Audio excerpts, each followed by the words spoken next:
Bonjour et bienvenue au résumé du module 6, les outils de gestion de risque, où, entre autres, on va parler de la matrice de risque. Pour cela, faites une réflexion. Pensez que les risques sont une partie inhérente à tous les projets. Les projets étant des événements uniques avec un objectif spécifique à la fin et qui se réalisent une fois, par nature, sont des événements qui ont une grande incertitude au moment de leur exécution et en fin de compte, l'incertitude est la source principale du risque. Alors, vu de tous les côtés, les projets, à la différence des autres activités réalisées au sein d'une organisation, d'une entité publique, de gouvernement en Amérique latine, sont des activités exposées à un niveau plus élevé de risque. De là, l'importance de les analyser, de les prendre en compte, de les gérer, de les planifier pour essayer de les éviter. Les risques sont une partie inhérente des projets. On pourrait en ce sens faire cette comparaison. Les risques sont une partie inhérente de notre vie.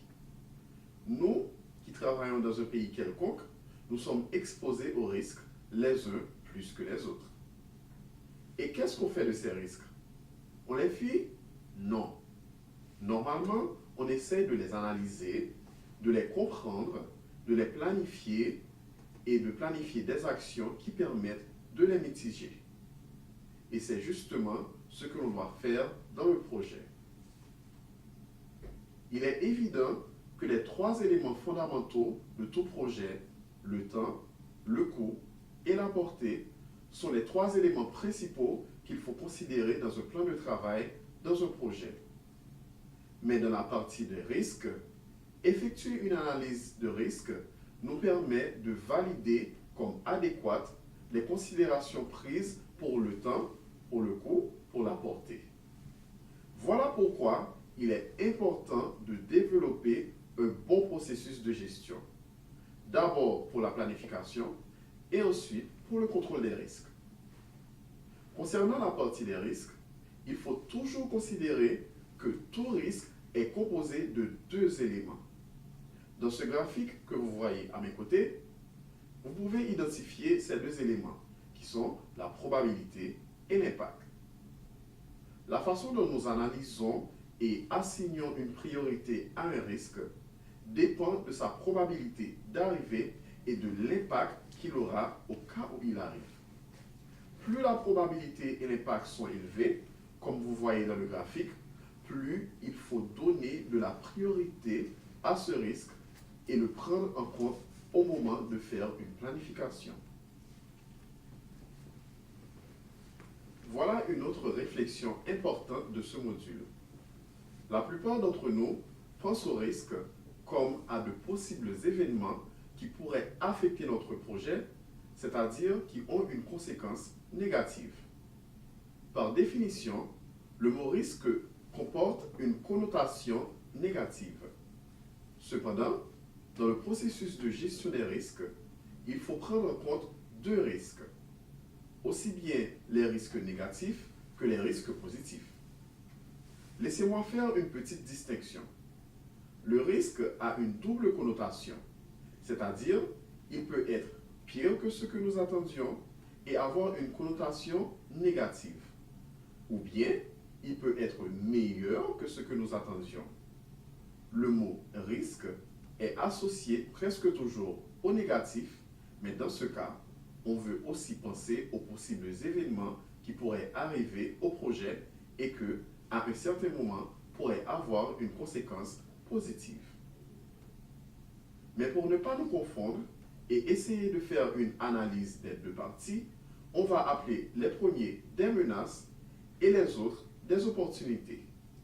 Bien que nous allons nous concentrer davantage sur les risques négatifs, sur les menaces. Cependant, il ne faut pas laisser de côté les opportunités qui peuvent nous aider à valider ce plan de travail comme étant bien développé. Pendant le module, entre autres, on a analysé un processus de gestion de risque qui est composé de plusieurs étapes. Normalement, on les voit sous la forme de cycles et cela vaut la peine de le réviser maintenant. Dans tout processus de gestion de risque, d'abord, il faut les identifier. Quels sont les risques auxquels on fait face? Il est important de faire une liste de tous les risques possibles. Une fois identifiés, il faut les analyser. Cette analyse est composée surtout de deux éléments déjà mentionnés, la probabilité et l'impact. Sur la base de cette analyse, on peut alors planifier les réponses, c'est-à-dire ce qu'on va faire pour contrecarrer ce risque. Rappelez-vous aussi que dans le module, on a identifié 4 types de réponses. Les risques que l'on peut mitiger, ceux qu'on peut déplacer, ceux qu'on peut éviter complètement et ceux que l'on doit accepter. Et dans l'acceptation, rappelez-vous qu'il y a 2 types. L'acceptation passive, ça veut dire ne rien faire, mais seulement lorsqu'il s'agit de risques de peu de probabilité ou de très peu d'impact. Et l'acceptation active, je ne fais rien pour éviter que le risque arrive, mais si le cas se présente, je suis préparé. Une fois définie cette planification de réponse, le plus convenable est de mettre tout cela sur une matrice de risque. Et avec cette matrice de risque, notre plan est prêt et alors on peut commencer le suivi et le contrôle. Rappelez-vous que tout cela est un cycle. Il est probable que du suivi et du contrôle, on retourne à nouveau à l'identification de quelques risques supplémentaires. Quelques risques que probablement on ne peut pas identifier ou on n'a pas pu identifier dans le processus initial de planification. C'est un cycle continu et itératif et il faut le faire tout au long du processus de planification et par la suite pendant l'exécution du projet. C'est très important d'exécuter ce cycle. Pour finir, laissez-moi souligner ici le thème de la matrice de risque. Vous pouvez voir un exemple de la matrice de risque ici, de ce côté, un graphique avec quelques éléments parmi ceux que la matrice contient d'habitude. De la même façon qu'on l'a dit dans le résumé du module précédent, que la matrice des acquisitions représente l'élément de base, la partie où toute l'information pour prendre des décisions est concentrée, cette matrice de risque remplit plus ou moins le même objectif. Concentrer en un seul lieu toute l'information relative au risque pour que, sur cette base, on puisse prendre des décisions et faire le suivi du projet.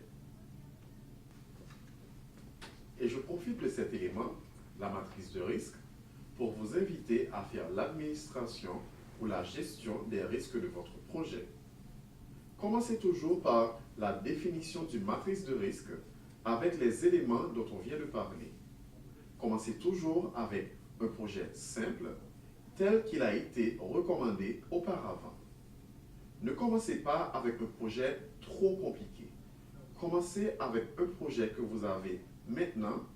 De là, vous pouvez commencer à comprendre le comportement des risques et après, vous continuez avec un projet plus compliqué selon les apprentissages pour développer correctement la matrice des risques. Merci de votre attention et on se verra au module suivant.